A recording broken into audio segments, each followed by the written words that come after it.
co-main event, Claudia Gadelha versus Angela Hill. So I'm looking forward to this fight. This should be a pretty good one. You know, funny enough, you know what this fight reminds me of is kind of a little bit more what you used to see with the UFC some years back. And the reason I say that is because both of these fighters came in, when they started their fighting career, they were specialists, right? Neither one of them started as MMA fighters. Neither one of them went to a gym and started to learn multiple disciplines at once, right? You look at Angela Hill, she comes from a Muay Thai background. She did I believe she was like a Muay Thai North American champ before she started MMA. You look at Claudia Gadelha, she was Brazilian Jiu-Jitsu, right? Hardcore, that's where she came from, and then started to learn striking. Angela Hill started out with striking and is trying to get better with the grappling, the wrestling, the jiu-jitsu, things like that. So they're both the same on that regard, but just completely different ends of the spectrum. So it's a really interesting fight because both of them, as they've been coming up, as you've been watching their careers, both of them have been adding new wrinkles to their game and trying to improve on those areas where they started out where they were weak, right? Which is natural. I mean, that's what makes a professional versus an amateur, right? Coming out there, recognizing your strengths and weaknesses, trying to bring up all elements of your game, really being able to go out there and execute at the highest level. Because if you have flaws, if you have holes, big gaping ones, I mean, you can look great and you can work your strengths on people when you're at a lower level. Even in the UFC, you come into the UFC and you're some phenomenal striker, okay? I mean, you're going to blow a lot of people out. You're going to get some head kick knockouts. You're going to get some great counter right hands or something that stun people. They're going to make the highlight reel, but eventually you're going to reach that level of fighter where if you don't have good takedown defense, or if you can't get back up, or if your jiu-jitsu game is super weak and you give up your back easy, you're going to get exposed, and you'll start to get exposed by everybody above that level, whether that's, top 10, top 5, whatever it is. You'll eventually reach that point where you'll top out. Those guys will have a good enough game where you're strong that you won't be able to implement your game, and their game where you're weak will be so strong that you won't even be able to defend.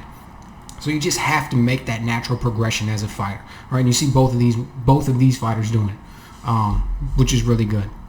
However, both of them haven't done it enough that they're like completely well-rounded fighters, right? You look at Claudia Gadelha.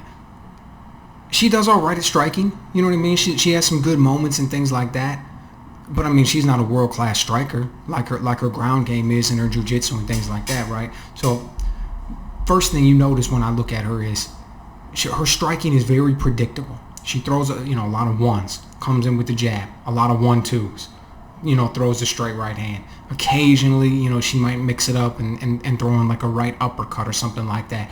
But it's really straightforward, predictable fighting, and somebody like Angela Hill is going to be able to see that coming a mile away and tear that apart, right? Now, the thing about Claudia Gadelha is she's also switched up her camp a lot over the years, and this will be the second camp where she's working with Mark Henry, okay? Mark Henry, I mean, he's super famous, world-class coach. He's worked with, like, Frankie Edgar would be his most famous pupil, but Edson Barbosa and a lot of other people. He's out there in New Jersey. So you look at her last fight. So she worked with him the one camp that you saw before her last fight. So she came out that last fight. She still looked predictable in her strike. She still was just throwing a lot of 1s and a lot of 1-2s. She was still really flat-footed. But her punches did look more crisp. They looked like they had a little bit more pop on them, a little bit more snap. I also saw a couple instances where she looked to counter a little better. Like she backed up and threw a right hand as a counter. Looked like she kept her balance a little bit better and things like that. So there were definitely some little subtleties and wrinkles in her technique that I saw that looked like she was doing better. She spoke openly about how she was learning a lot under Mark Henry. She was studying a lot. She was very open to it. Training with guys like Frankie Edgar and Edson Barbosa were really keeping her motivated and helping her out. So, we'll see. Overall, I will say this though. The thing that stood out to me was this is the last fight. She looked a little bit hesitant, like she was thinking too much, which I get because you're with a new coach and you're in there and you're trying to think about the techniques that you've been working on and you want to execute. I understand that, but she's going to have to figure that out because you go over there and you start to hesitate and think too much against a striker like Angela Hill, and she's just going to get torn up, and what I think about, and the fight that comes to my mind when I think about that was her fight with Nina Ansaroff, right? Nina Ansaroff just pieced her up from the outside. She was constantly landing shots. Everything. She was landing kicks, body kicks, leg kicks. She was working the jab on her. She was countering her constantly. She was able to back up and land straight right hands. Like, she looked really good. In the first round, Gadelha was able to take her down. She held her down a little bit, got some ground and pound. But after that, I mean, the story of that fight was the way that Nina Ansaroff was able to dominate her with the striking from the outside and stop any kind of takedowns at that point, which to any like significant degree. And I guarantee you, if I was Angela Hill's coach, that's exactly the fight that I would be looking at. You know, that's exactly the fight that I would be looking at. Sure, I would expect it. Like I said, Gadelha's been working with Mark Henry. This is going to be the second camp. I'm sure she's going to be doing a little bit better and things like that. But ultimately, I don't care how hard she trains with Mark Henry for 3 months, 6 months, 9 months, a year. She's not going to be at Angela Hill's striking level. That's just not going to happen. You know, that's something that has to be built up over a long course of time. You know, definitely more than she's going to have. Certainly more than like one training camp and things like that. Angela Hill's going to have the advantage on the feet. Not only is she more experienced and a better striker, but she's got a style that particularly would give Gadelha trouble with the way she's so light on her feet, bounces in and out, works angles great.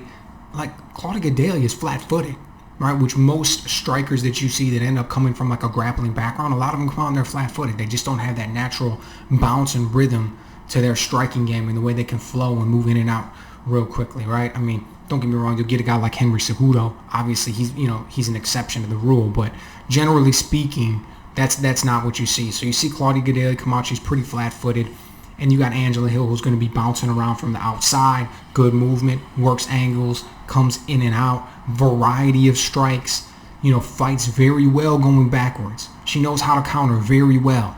Like, that's going to work out beautifully for her in the striking game, because you think about it, what's Claudia Gadelha going to do?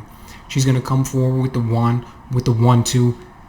Angela Hill's going to see that come a mile away. She's going to be able to counter that.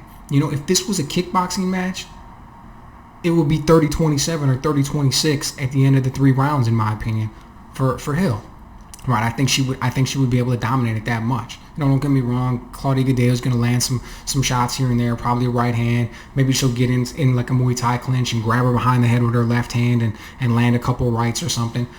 But Angela Hill see that coming. She'll be able to peel out. She works well in the clinch too. She's actually got some really good knees that I like. Her knees are a lot better in the clinch than any kind of knee or that Claudia Gadelha has. And Hill's also known for her elbows in close, right? She peels off from those clinches and lands nasty elbows on girls. So if this was a kickboxing match, Angela Hill takes it all day, right? But it's not. It's MMA. So Claudia Gadelha is going to have to work to get inside. She's definitely going to have to work and try to get those takedown, probably multiple takedowns. It's not like I don't see her finishing her after one takedown or anything, like she's Damian Maia. But probably have to try to get her up against the fence, get inside a clinch, get an upper body lock and try and drag her down, try and work her a couple ways and get her down. I mean, that seems to be what she goes with a lot. She does some, she'll shoot in and she'll try and go for like a single leg and stuff for sure. But I think she'll probably try and go with try and back her up because she's aggressive on the feet. I think and Angela Hill bounces around on the outside. So I think Claudia will probably try to back her up, get her up against the cage, and then work her way in and get like an upper body lock and try and drag her down. And then work ground and pound from top position, And if she does that, she'll win. If she does that, particularly if she does it all 3 rounds, she'll win the fight, right? Angela Hill, she's threatened sometimes with submissions off her back for sure. She had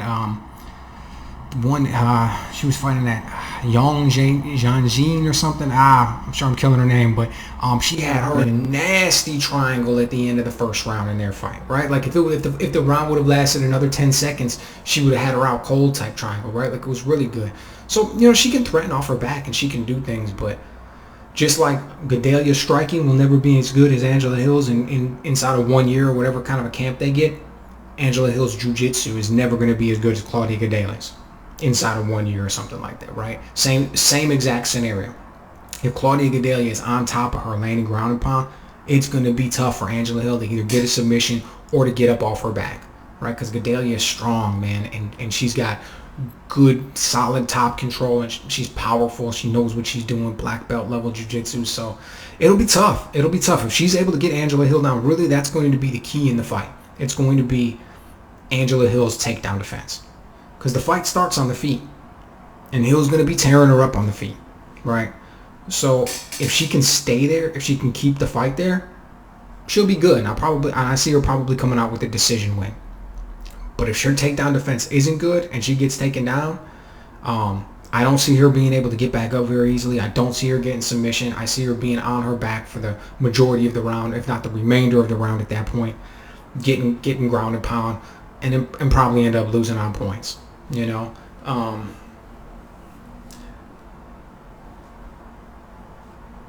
And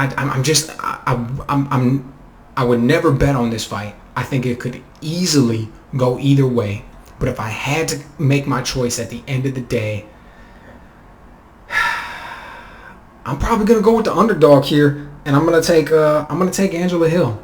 You know, and I say that's a really tough one, because you know, Claudia Gadelha could come out here and work just enough with Mark Henry to be able to have her striking good enough to be able to get a good shot, get a good upper body lock, get in good on the clinch, and then get the takedown. Right? Like, that could absolutely happen, and she could make that work easy, get her takedown with 4 minutes left in the round, and just go in there and go to work and win 30-27 on the rounds. Right? Like, that could easily happen. Totally, but she's a significant favor going into this fight, like neg 255 or something like that. And with the striking disadvantage that I see that she has on her feet, there's no way I would feel comfortable taking those odds. You know, if this stays on the feet, like I said, if it's a kickboxing match, if it stays on the feet, I see Angela Hill piecing her up and coming out with the victory. So it's tough to go with Claudia. Like I said, I still wouldn't put money on it either way, but I'm going to jump out there a little bit on this one. I'm going to ride with Angela Hill and say that she's able to find a way to keep it on the feet, land solid strikes, work with the volume, and end up coming out with the W on this one. So let me know what you guys think in the comments. Either way, this should be a really good fight. Definitely looking forward to it. Should be big things for the winner going forward in the division.